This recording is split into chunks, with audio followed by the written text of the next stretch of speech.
Pat Winczewski is a licensed psilocybin facilitator and was among the first in the nation with the opportunity to work with psychedelic mushrooms. Facilitating in Albany, Oregon, Pat has facilitated more than 75 psilocybin sessions, actually once a day, I believe, under the Oregon model. Before working with psilocybin in Oregon, Pat spent many years working his way up through the food manufacturing industry. Pat's academic foundation is in science with a chemistry focus, for which he earned a bachelor's degree from Oregon State University. He has a personal and professional interest in nutrition, food science, and sustainability. Pat is an advocate for psychedelic, medicinal, and gourmet mushrooms, and believes that their beneficial impact to our mind, bodies, and environment can help support us as we tackle the growing climate and mental health crisis. Today, we're having Pat for a Q&A panel so we can learn what it's like to be a guide and how we can perhaps become a guide if we're interested. So welcome to the panel, Pat Winczewski.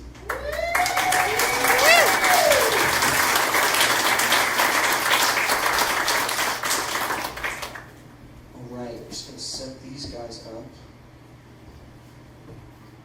Make sure. Hey, thank you so much, Michael.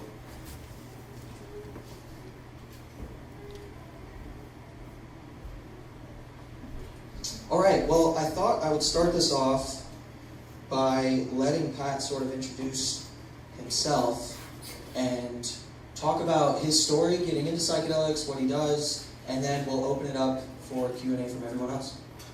Great. Well, thank you again, Michael, so much for throwing a successful event. Super happy to be here. My name is Patrick Winczewski. You can call me Pat. I'm a licensed psilocybin facilitator. I was among the first to have graduated from my training cohort back in May of 2023. I got licensed in June, and I've since been hosting a lot of sessions. I think Michael said somewhere between 70 and 80. A couple of group sessions, mostly individual. I'm down in Albany, Oregon. I have a background in science. I have a degree in chemistry. Been working in the food manufacturing industry for a long time. I'm really passionate about food and kind of what nourishes us.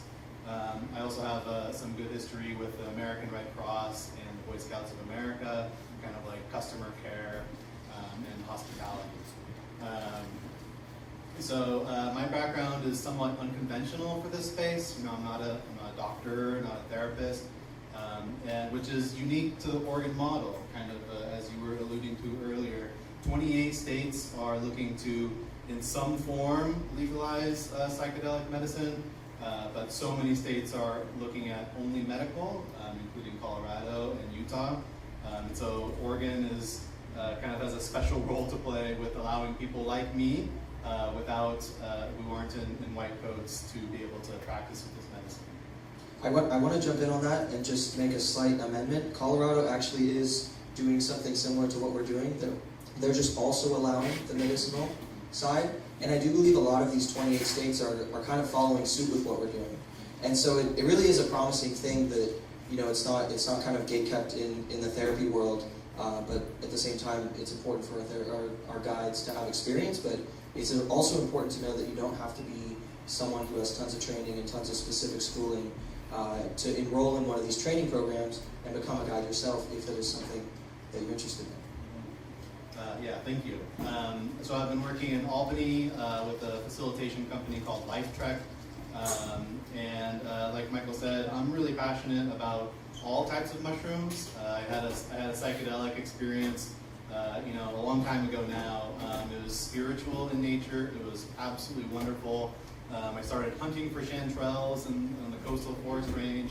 I started growing oysters at home and just recognizing how incredible all mushrooms are. Once Measure 109 came out, I knew this is what I wanted to do. Following the advisory board, watching every single meeting, I was accepted into the Synaptic training program, I think around Thanksgiving of 2022.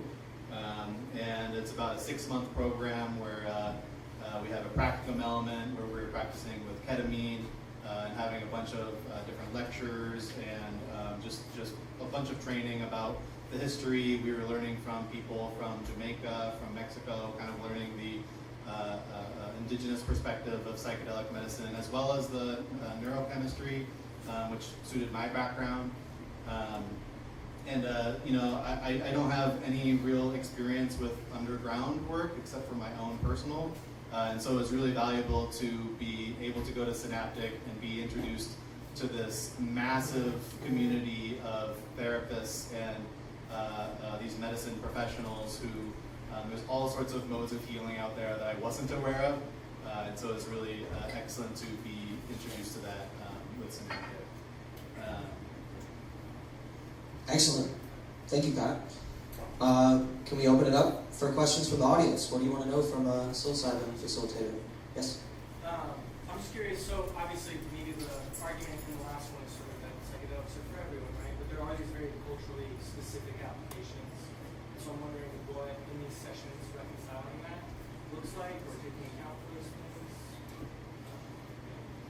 I mean, I would say for me, what's most important is making sure that the clients feel safe and not representing another culture. As in my facilitation practice, I'm very clear, you know, who I am, where my privileges are. I'm a young white man with no kids, and so just being very upfront with that.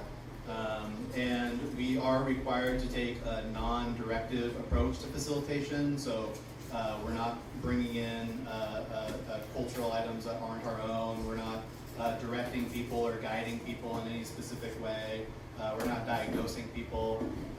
And then just doing the community outreach and telling people about these cultural importances, which is so important, why we're here today, learning the history of psychedelics from all sorts of different backgrounds, and just letting people know what that history is and that those traditions are still alive. Did that answer it? Yes. How much does it cost and what's that 6-month curriculum look like?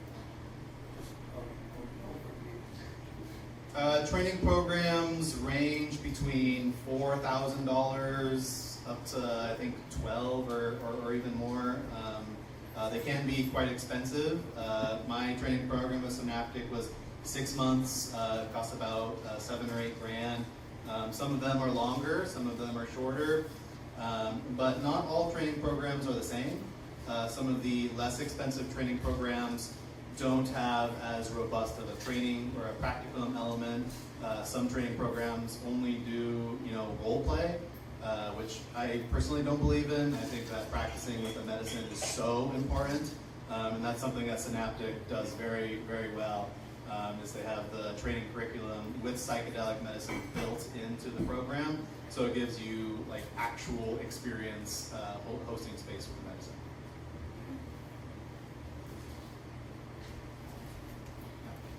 So microdosing is a level of psilocybin that can't be felt, right? Do you deal with anything stronger than that with the patient? Yeah, so I mean, at our facility and under the Oregon model, you can take up to 50 milligrams of psilocybin analyte, which, not to get confusing with the units, but that translates to from 8 to 10 grams of mushrooms you can take legally here in the state of Oregon. In fact, microdosing is not we haven't quite figured out microdosing. Where our facility does offer it, the problem is you have to get transportation to and from the facility, even if it is a sub-perceptual dose. So while there is so many benefits to microdosing, I think we still have a little bit or a little ways to go before that becomes like much more available to people.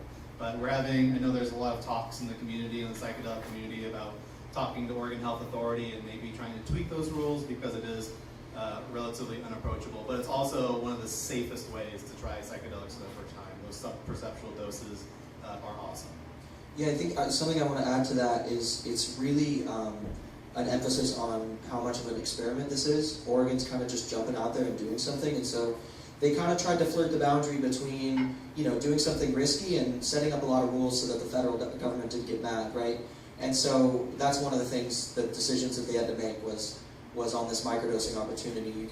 It is difficult. You still can do it. I think you can go in. You just kind of have to sit there for like an hour within this service center. Take your microdose. Maybe you can like read a book or get some work done, and then you're able to head out. but maybe you need a ride to be able to do that. And so, yeah, there's definitely limitations, and these are things that, you know, if we do this right and show everyone that Oregon can handle psychedelics responsibly, we might be able to push the boundaries in the future of taking these things home. Maybe, I don't know, I like to visualize like a license that someone could have. After they've had several experiences within a service center, they can take a test, they show that they're experienced, and they can now have a license to be like prescribed these and take them home and use them safely.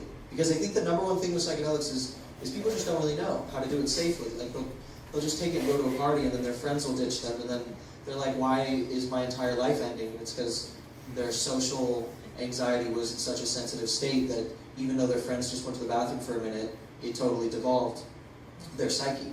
And so now you have this person who's totally alone and in a problem state, and people just don't really know that can happen. They think like jump in, eyes closed, and just go for it. And there's something to that.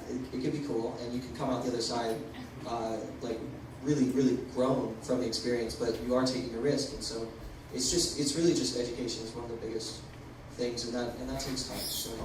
Yeah, and there are other examples. You can get ketamine delivered to your door, and so we do have these take-home psychedelic models already. So I think it's just going to kind of take, like Michael suggested, just us doing it for a while, and the state and the community trusting the process for this to work. But then also taking it home is really important for hospice care, end of life, where people can't go to the service center. There's a lot of push for allowing take-home psychedelics for that purpose as well. This. So when you facilitate a session with someone, do you have a standard, heroic dose? Is it 5 times? Does it vary with what somebody's looking for?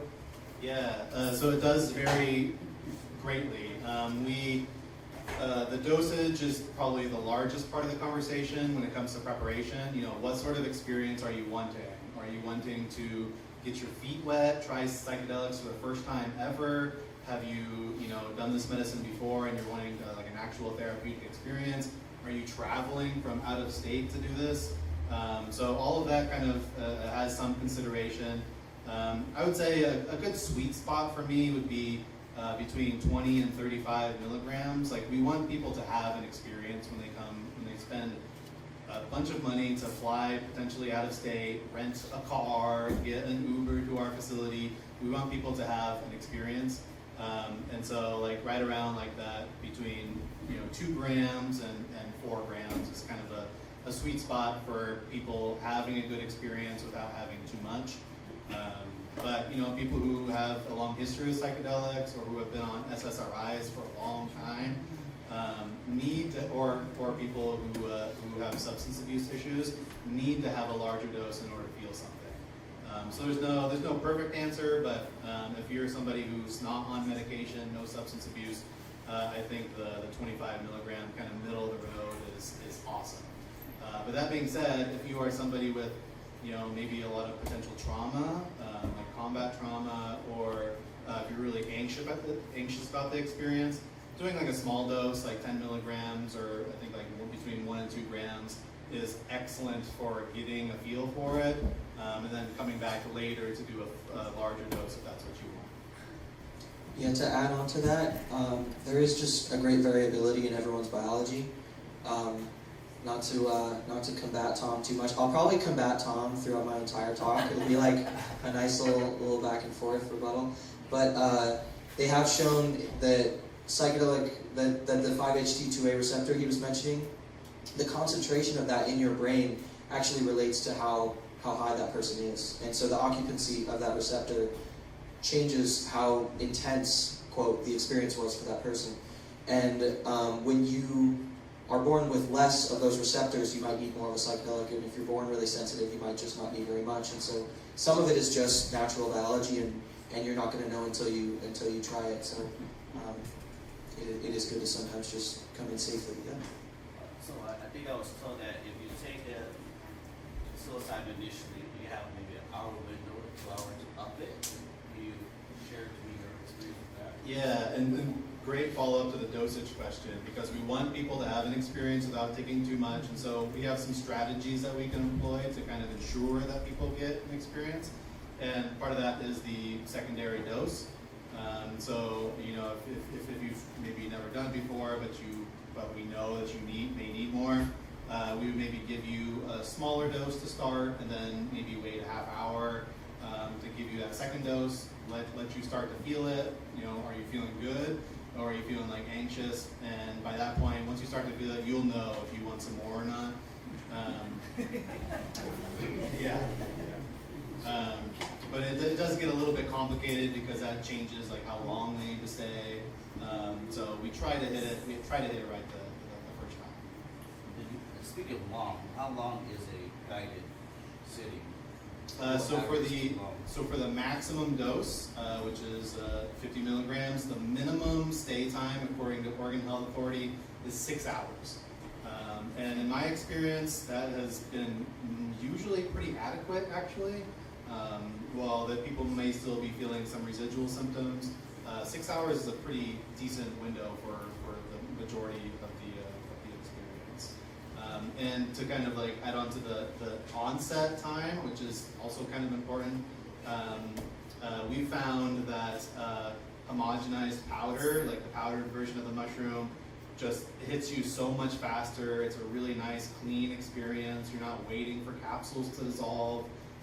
So having a powder and applesauce is my favorite.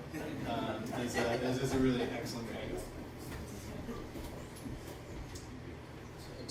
I wanted to ask, do they, after like a big experience like that, do you need a ride home? Do you have, or are you allowed to drive your own vehicle home after 6 hours? Every person, regardless of their dose, needs to have a transportation plan set in place with a document signed before they even come to our facility. So we can call you an Uber, we can call you a taxi. It's kind of ideal if you have a friend who can drive you. But yes, transportation is a big deal and somewhat burdensome on some people, unfortunately. But that's a requirement. Oh my goodness. I think I saw a hand down to the left there earlier. Yes. Yeah. You had mentioned your background and not, them kind of accepting a diverse group of people from different backgrounds. Is there a certain criteria, like things that they're looking for, that would make you more likely to be accepted into the facilitator program? That's a good question. I think the training programs are kind of acting as kind of the, I don't want to say gatekeepers, but they're the ones who are taking the applications for applicants. I think they're just looking at your general kind of demeanor and kind of,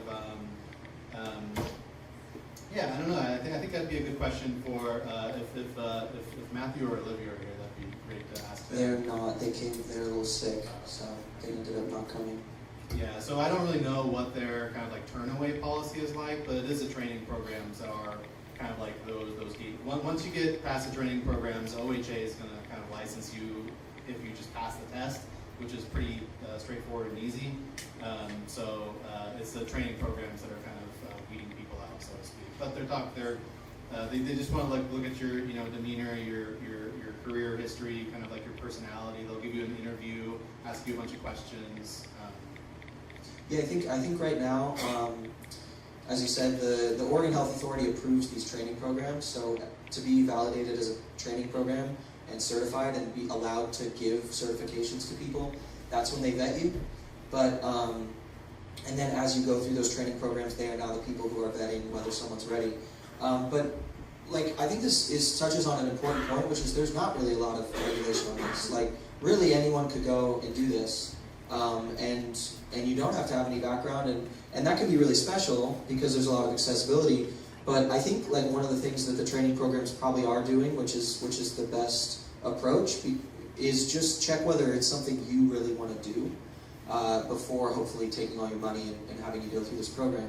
Because not everyone is tuned for this. Like sitting with someone, I imagine as Pat could speak to, is an intense thing emotionally, and to be present with someone while they go through such an intense experience, especially when a lot of these people are coming in with mental health issues and traumas that are going to come up during the experience. It's really an intense thing, and you got to make sure that you're wired for that. But at the same time, yeah, it's anyone could really come in and be that person if they feel like they're just called to it and naturally suited to that. Yeah, they ask you why why you're doing this, why you're going through this program. And it doesn't, I would say actually that people with a ton of experience maybe aren't even, like if you've been working on the underground for decades, or if you're like a doctor or a therapist, that doesn't mean you're going to be a good guide, right? It just kind of, it depends on your personality, kind of what you're comfortable with, how easygoing you are. Like I can't imagine like someone who's like, you took how much mushrooms? You know, like there's so many kind of bad things to say or ways that you can hold yourself that would stress people out. And so I think they're kind of like gauging that just based on their perception. I think we've had a question up here for a while. Yeah, Mike, kind of a few of them. So, do you know where Washington's at with any of this? I think Washington's one of the 28 that's pushing legislature. So there's this organization called the Healing Advocacy Fund. I don't know if anyone is here who works there or is from there or knows them, but they are the ones who pretty much pushed the bill through in Oregon and in Colorado. So Colorado has done what we've done. The bill has been passed, and they're basically in the preparation phase, which you do for like a year, I think, and then I think they'll launch like at the beginning of 2025. And they're doing it a little bit differently, but pretty much the same. And the Healing Advocacy Fund, who pushed these two bills, have basically now run around the country and have put 28. They announced they have 28 legislatures that they're pushing through to try and get this same system approved elsewhere, but also with like minor improvements. Like in Colorado, if you are a therapist and you want to also be a psychedelic guide, you can be both of those things at the same time. Whereas here in Oregon, if you're a therapist, you're allowed to be a guide, but when you're doing the guiding and sitting with someone, it is not a therapy session. You have to have this non-directive approach where you're stepping away and letting them go through their thing, and you're not their therapist anymore in that moment. And that was because of legality and state requirements for being a therapist. There's license issues, and it was kind of just so we don't step on toes. But ultimately, we're going to learn from each time, and Colorado's going to try this and see if it goes well. And this is also Colorado, I think, has done more. There's more. Do you know which exactly? I think it's like most plant medicines, like peyote, San Pedro, psilocybin, and maybe ayahuasca. I think so. Yeah, maybe. So there's a lot of things to learn, a lot of things to add each time. Oregon's just kind of doing the bare bones. Way in the back. I apologize if I missed this slide. What about the supply of the product? Like, who is it coming from, and how is it being regulated? Is there oversight and standards? So there are 4 license types under the Oregon model. 1 is the facilitator, 2 is the service center, 3 is the laboratories, and 4th is the manufacturer. So all psilocybin products sold in Oregon need to come from a licensed manufacturing facility. I know there's a couple up in Portland right now, and we purchase our product from Uptown Fungus down in Eugene. But it's a totally licensed facility. There's a bunch of rules about how it can be transported to our facility, a lot of paperwork about wasting the material, everything like that. So it's all grown in a licensed facility, transported, tested at a licensed laboratory, and then labeled in a similar way to cannabis, where it has the exact percentage of psilocin and all sorts of additional details. What is the governing body that's the oversight of that? Is it the same as cannabis? It's all Oregon Health Authority. One last question here. Oh, I just wanted to dig, in Colorado, in 2026, they can expand past psilocybin, but currently it is just psilocybin. Amazing. Thank you for that update. That's Will, right? Yeah. Thanks, Will. Good. Well, we can probably take one more question. Yep. I'm just curious, in the sessions, with psychedelics, obviously, there can be a moment where you spot maybe starts to raise anxiety, and then the eventuality of that trip, perhaps. I'm curious what you do, like how often you're able to bring people back when they start wandering that way, and what sort of safeguards you have in place for things. Yeah, great question about the bad trips. That's something that everybody has heard of, and everybody kind of brings to the session as a fear. So what I like to tell people about, I don't like to use the word bad trip. I like to say challenging experience. Part of the psychedelic healing experience is reprocessing memories, some of which may be intense and traumatic. And doing that in a non-safe space is a disaster. Like reliving like a traumatic moment in your past in your friend's basement or at a concert just doesn't give you, like, it's just not a fun time.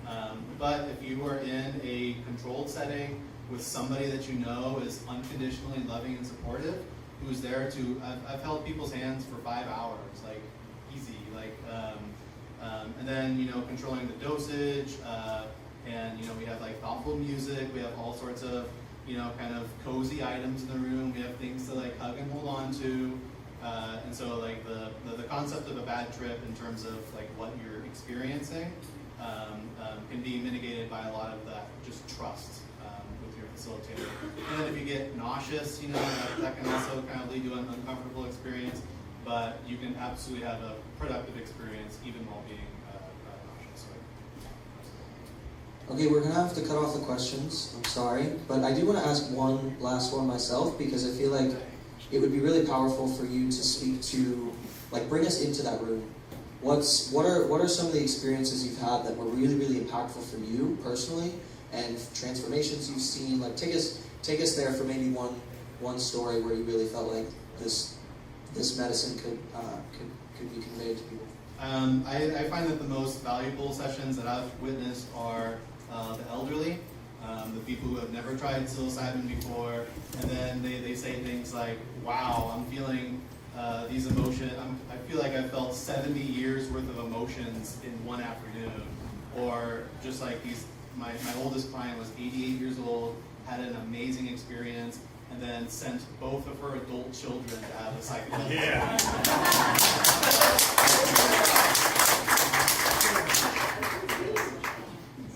Awesome, thank you so much. Guys, give it up for Pat. Woo!